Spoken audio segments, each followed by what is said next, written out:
안녕하십니까. Y타임스 논평의 추국일입니다. 문재인 청와대가 드디어 경제 위기를 인정했습니다. 그런데 아직까지도 뭘 잘못하고 있는지 모르는 것 같습니다. 문재인 청와대가 경제 낙관론을 드디어 접었는데요. 그동안 뭐라고 말했습니까? 우리 경제가 잘 가고 있다. 우리 경제는 성공 중이다. 이렇게 말하지 않았습니까? 그렇게 자신만만했던 문재인 청와대가 드디어 우리 경제 상황이 예상보다 좋지 않다라고 시인한 겁니다. 뭐 이런 내용 우리 대부분의 국민들이 다 알고 있는 사실이었죠. 그런데 이제서야 인정한 겁니다. 청와대 윤정원 경제수석이 지난 7일 날 청와대에서 열린 기자간담회에서 그런 말 한 겁니다. 경제가 연초 1분기에 생각했던 것과는 대외 여건의 불확실성이 커져가지고 하방 위험이 큰 상황이다. 그렇게 우려했다고 9일날 청와대가 밝힌 겁니다. 이 청와대의 경제 하방 우려는 드디어 올 것이 왔다라는 위기감을 증폭시킵니다. 경제정책 당국자가 이렇게 직설적으로 경제 위기 가능성을 언급하게 되면 경제 위기를 더 증폭시키기 때문에 통상적으로 이런 발언은 하지 않는 것이 원칙입니다. 그것도 청와대가 직접 나서가지고 경제 위기를 거론하기 시작했다는 것은 우리의 경제 여건이 더 이상 활로를 찾을 수 없는 마지막까지 갔다는 시그널로 받아들여집니다. 그렇다면 도대체 얼마나 나빠졌을까요? 지금 우리 경제 상황이 얼마나 악화되었을까요? 도대체 얼마나 상황이 좋지 않다는 걸까요? 우선 경제 성장률을 좀 보죠. 경제 성장률 지표를 보면 우리 경제가 얼마나 추락하고 있는지 단적으로 알려줍니다. 지난해 우리나라 경제 성장률은 2.67%입니다. OECD 34개국 회원국 중에서 18번째입니다. 2017년하고 비교해보면 4단계가 떨어졌고요. 5년 전이 2013년 7위였는데 거기에 비하면 11단계나 내려간 최악의 수치입니다. 더더구나 이 문제는 이 수치가 계속 하락하고 있고 올해는 그 상황이 더욱더 안 좋다는 데 있습니다. 올해 1분기 경제 성장률이 얼마인지 아십니까? 마이너스 0.34입니다. 한국은행 조정치는 더 떨어져 가지고 마이너스 0.4입니다. 지금까지 성장률이 집계된 32개국 가운데 꼴찌에 해당됩니다. 이런 이유 때문에 국내외의 성장률 추정기관들은 경쟁적으로 올해 한국의 성장률 전망치를 낮추고 있습니다. OECD도 당초 2.6%였는데요. 2.4%로 낮췄습니다. 국책연구기관이죠. 한국개발연구원 KDI도 OECD하고 똑같이 2.4%로 낮췄습니다. KDI는 더더구나 미중 간 무역 분쟁이 심해질 경우 성장률이 2.2에서 2.3까지도 후퇴할 수 있다라고 경고를 했습니다.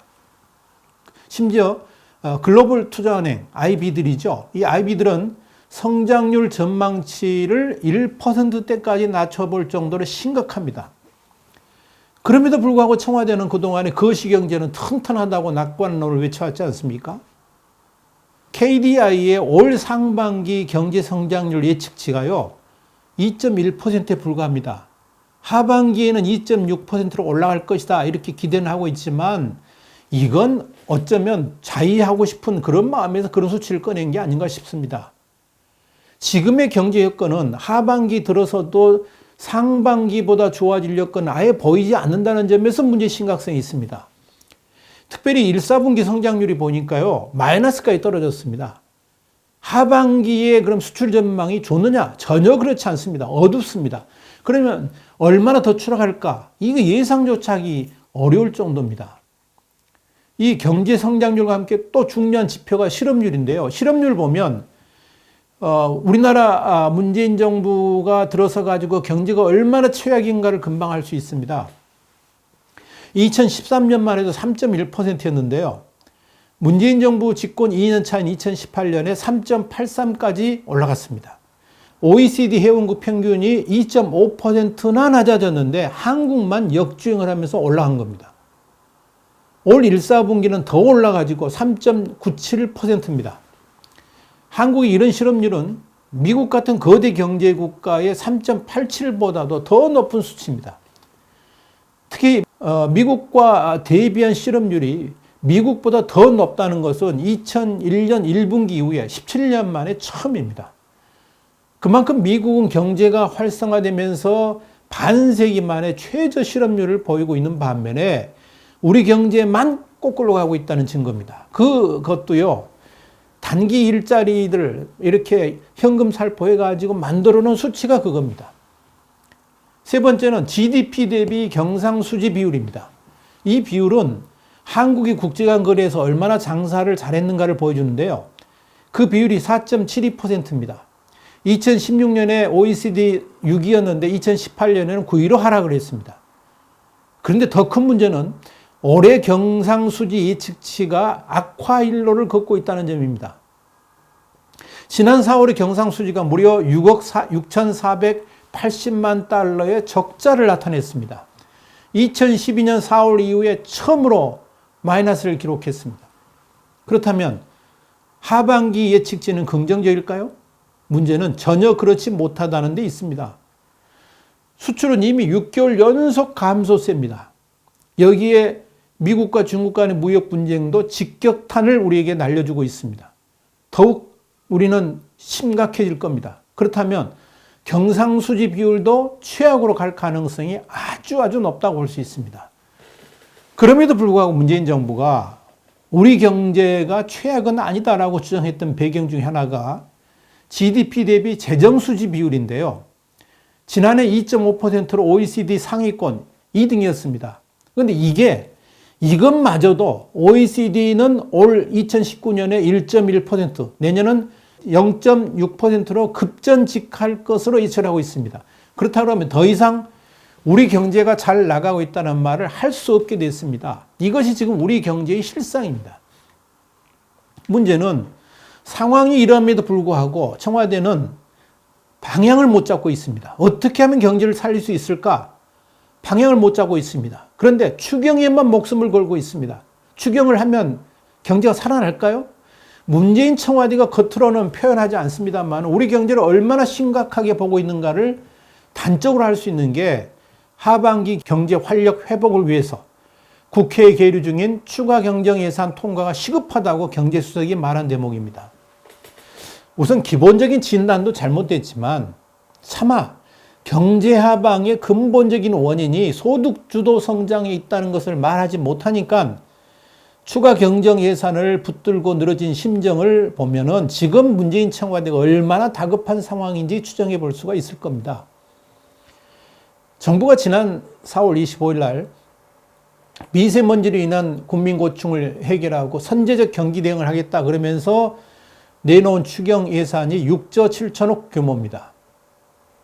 여기에는 미세먼지 같은 국민 안전에 2조 2천억을 쓴다 그랬고요. 민생, 경기 여기에 4조 5천억 이렇게 배정돼 있다고 했습니다. 이 추경 예산으로 실시할 사업은 한 223개쯤 됩니다. 근데 이 추경은 정부 추산으로 봐도 경제 성장이 0.1%포인트밖에 상승 효과를 나타내지 못합니다. 그러니까 아주 미미하다 그런 겁니다. 그런데 청와대가 이것에더라도 목숨을 걸 정도로 지금 한국 경제가 그만큼 어렵다는 걸 말해주는 겁니다. 경제부총리가 후반기에는 우리 경제가 좋아질 것이라고 했는데요. 전혀 그렇지 못하다는 반증이기도 합니다. 그러니까 경제성장률, 실업률, 국내 총생산, 그러니까 GDP 대비 경상수지 비율, 이 3대 지표, 주요 경제 지표 모두가 추락하는 상황에서 이게 좋아질 조짐은 전혀 보이지 않기 때문에 그렇습니다.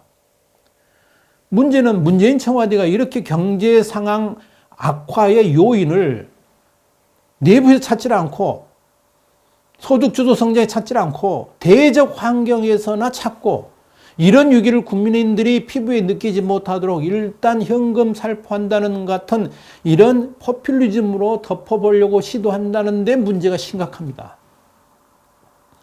문재인 청와대가 그렇게도 시급하다고 말하는 6조 7천억 추경을 보니까요.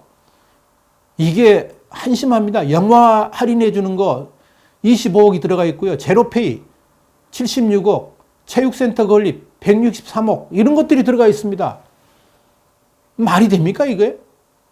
도대체 제로페이가 국가재정법이 추경 편성의 요건으로 요구하는 전쟁이나 대규모 재해가 발생한 경우, 경기 침체, 대량 실업 등 대내 여건에 중대한 변화가 발생한 경우 법령에 따라 국가가 지급해야 하는 지출, 이 세 가지 중에 어디에 해당됩니까?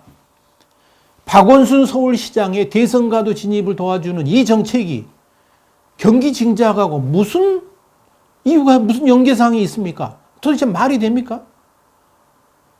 이번 추경에는 작년 말에 정부 여당이 대책도 없이 밀어붙였던 법이 하나 있죠. 강사법입니다. 그것 때문에 지금 대학의 시간 강사들이 뭐 엄청나게 지금 다 잘렸습니다. 이 위기를 막으려고 시간 강사 지원용 예산 280억 원도 들어있고요. 국립대 건물의 성면 제거 비용도 220억 원에 있습니다. 이런 비용을 왜 추경 예산으로 편성합니까? 이게 타당한 일입니까? 그런데 문재인 대통령이나 청와대는 추경 예산이 한국당이 저지해가지고 통과하지 못하고 있어가지고 청년 일자리 창출이 안 된다고 주장을 합니다. 이건 완전한 대국민 사기입니다. 거짓말하고 있는 겁니다. 물론 이번 추경 예산에 일자리 예산이 있긴 합니다.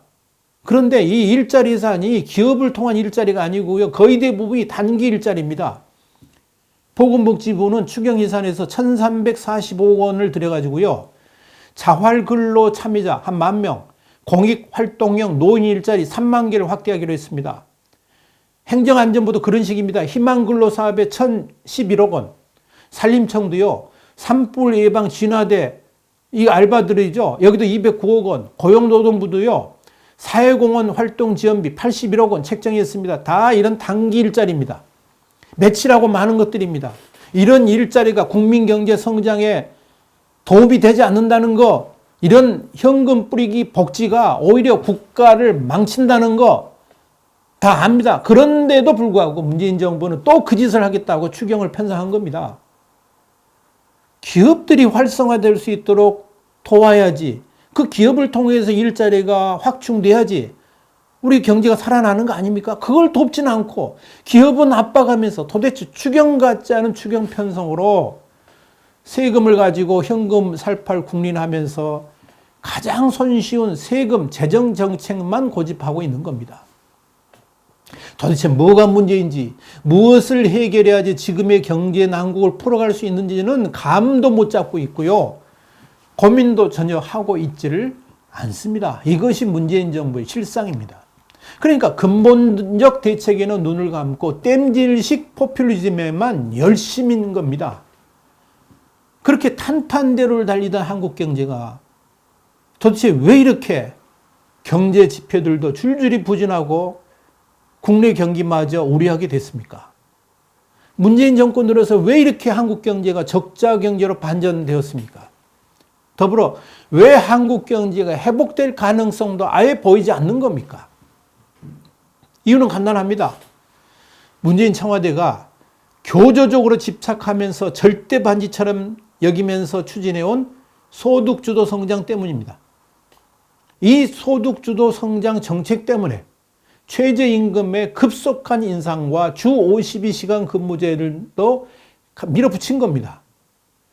문재인 청와대만 모르고 다른 대부분의 사람들은 다는 경제 침체의 원인입니다. 그런데 경제가 위기 상황으로 내몰리고 있다고 청와대는 인정하면서도 그 원인은 소득주도 성장 아니라 대외 경제 여건에서 찾고 있고요. 자유한국당이 추경 예산을 통과시켜주지 않아서 그렇다라고 말합니다. 이런 문재인 청와대의 눈 감고 아웅하는 식의 처방에 차마 입을 다물 수가 없습니다. 대외 경제 여건이 안 좋다고요? 그렇다면 왜 OECD 평균 경제 성장률은 상승할까요? 우리 경제 규모와는 비교가 안 될 정도로 큰 미국은 왜 성장 일로를 걷고 있을까요? 우리 경제가 이렇게 역주행을 하는 것은 간단하게 설명하자면 자유주의 시장 경제에다가 저하파 사회주의라는 그 틀 속에 우겨 넣으려고 하기 때문에, 가두려 하기 때문에 그런 겁니다. 그것이 소득주도 성장의 핵심입니다. 정부가 적극적으로 시장에 개입하고 정부가 소유도 확대하는 좌파 사회주의 경제 철학을 대한민국의 자유주의 시장 경제에다 억지로 구겨 넣으려 하니까 경제 활력은 떨어질 대로 떨어지고 있고 이러한 결과가 경제지표의 하락으로 나타나고 있는 겁니다. 문재인 정부의 가장 큰 특징 중에 하나가 뭔지 아십니까? 기업의 모든 경제활동에 지나치다 싶을 정도로 세세하게 간섭하고 개입한다는 점입니다. 기업 자율로 둬도 될 사항까지 정부가 시시콜콜하게 개입을 합니다. 완장찬 권력자로서 군림하는 겁니다. 정부의 끝발은 좋아지겠죠. 그러나 기업하는 사람들은 죽을 맛입니다. 심지어 대기업의 총수까지도 가라라 바꿔라 마라 뭐 마음대로 이렇게 하려고 그러지 않습니까? 정부가 이래라 저래라 간섭하는 거 말도 안 되는 거죠. 이게 공산주의입니까? 사회주의입니까? 그러다가도 진짜 정부가 개입해야 될 일에는 뒷짐집니다. 중국 정부가 화웨이 사태를 이유로 우리 기업들에게 협박을 했죠. 정부가 나서야 될 거 아닙니까? 근데 정작 정부가 나서서 보호해줘야 될 그때는 정부가 보이질 않습니다. 다 뒤에 숨어버리고 없습니다. 완장차고 겁주고 협박하는 일에는 선수들인데요. 보호를 해줘야 되고 지켜줘야 될 그런 일에는 아예 보이질 않습니다. 이게 문재인 정부의 실상입니다. 문재인 정부가 그렇게 행동한 이유는 간단합니다. 그것이 좌파 사회주의 경제의 원칙이기 때문에 그렇습니다. 문재인 정부가 추구하는 좌파 사회주의 경제는 정부가 모든 권한을 독점하고 독재하는 체제입니다. 그래서 한국당이 좌파 독재라고 말하는 겁니다. 기본적으로 모든 것을 정부가 소유하고 배급하고 통제하는 체제입니다. 궁극적으로는 개인의 의료, 교육, 일자리, 주택 수요 이걸 전부 국민들이 정부한테 의존을 합니다. 대신 국민들은 경제적 자유를 포기하고 정부의 독재를 받아들여야만 합니다. 지금 문재인 정부의 경제정책이 그렇게 가고 있는 겁니다. 자, 그럼 둘 중 하나입니다. 여기에 대해서 우리가 어떻게 해야 될까? 하나는 문재인 정권이 경제 위기의 현실을 제대로 보고 각성하면서 당연히 그동안 추구해왔던 좌파 사회주의 경제정책을 포기하는 겁니다. 그렇게 하면 경제정책 전환과 함께 금리나 세액공제 같은 것, 이런 시장 친화적 기업 투자 환경을 만들어주고 과감한 규제 해제를 시행하게 되면 한국 경제는 다시 살아날 수 있습니다. 당연히 한국 경제도 경상수지 흑자 회복과 함께 역동적 성장도 지속될 수 있을 겁니다. 그런데 문재인 청와대의 성향을 볼 때 그들이 각성하고 반성할 것으로는 보이질 않습니다. 그렇다면 두 번째 대안은 우리 국민들이 선택할 수밖에 없습니다. 대한민국 국민들이 문재인 정부의 이런 좌파 경제를 그대로 수용해가지고 사회주의 체제로 갈 것인가? 아니면 이런 문재인 정권의 좌파 경제를 거부할 것인가? 국민들이 결정하면 되는 거 아니겠습니까? 이건 다름 아니라 대한민국 경제가 어디로 갈 것인가 하고도 직결되어 있습니다. 소득주도 성장으로 대별되는 문재인 정권의 좌파 사회주의 경제를 그대로 수용한다 그러면 대한민국 경제의 미래도 사라질 겁니다. 그럼에도 불구하고 국민들이 문재인 정권의 좌파 사회주의 정책에 찬성한다 그러면 그건 어쩔 수 없는 것 아니겠습니까? 베네수엘라가 되는 것도 마다하지 않겠다. 국민들이 그렇게 선택한다 그러면 어쩔 수 없는 거죠. 그런데 지금 지지율 45, 6% 나온다는 거, 저 이거 정말 이해할 수가 없습니다. 국민들이 그렇게 가기를 원하는 겁니까? 아니면 몰라서 그렇게 하는 겁니까? 참 답답합니다. 청와대가 경제 위기를 인정했는데요. 해결하는 방법은 소득주도 성장을 버리는 겁니다. 좌파 경제 철학을 버리는 방법이 최선인데도 그 생각은 하지 않고 대외 여건만 탓하는 문재인 청와대를 우리는 바라보고 있습니다. 뭘 잘못했는지도 모르니까 어떻게 풀어가야 될지도 모르는 문재인 청와대. 지금 우리 눈앞에 있습니다. 와이타임스 논평이었습니다. 다음 시간에 다시 뵙겠습니다.